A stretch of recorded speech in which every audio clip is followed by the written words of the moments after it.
Generally, prosecutors have absolute immunity against getting sued for misconduct that they commit in the course of doing their jobs.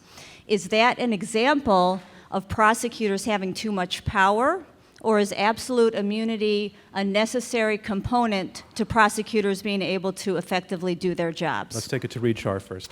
I think the difficulty is if you took away a lot of immunity, what would end up happening potentially is that you'd end up with lots and lots of lawsuits against prosecutors by not necessarily people that are correctly found not to be guilty, but people that actually are still in jail. And so it's a difficult balance, but I don't think because of the variety of things that prosecutors are bound by and the ethics rules and the actual other laws that exist that actually do allow lawsuits against prosecutors, I don't think it's one of an indication of too much prosecutorial power. Paul Butler.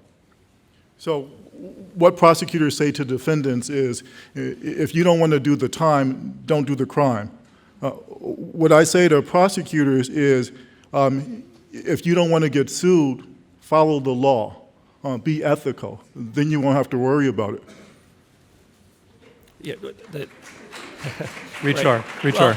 David and I are now in civil practice as well, and I can tell you the standard for being sued is not just do the right thing.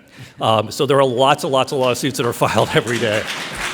But quickly, if you look at the numbers, it may be a high standard, but if you look at the numbers, prosecutors are almost never disciplined. They're not disciplined by the Department of Justice.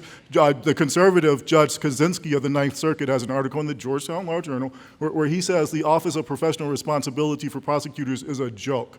They don't get in trouble. It's like their protection agency. And he calls for actually eliminating prosecutorial absolute immunity, because that's the only place where there at least would be some forum to review what they do.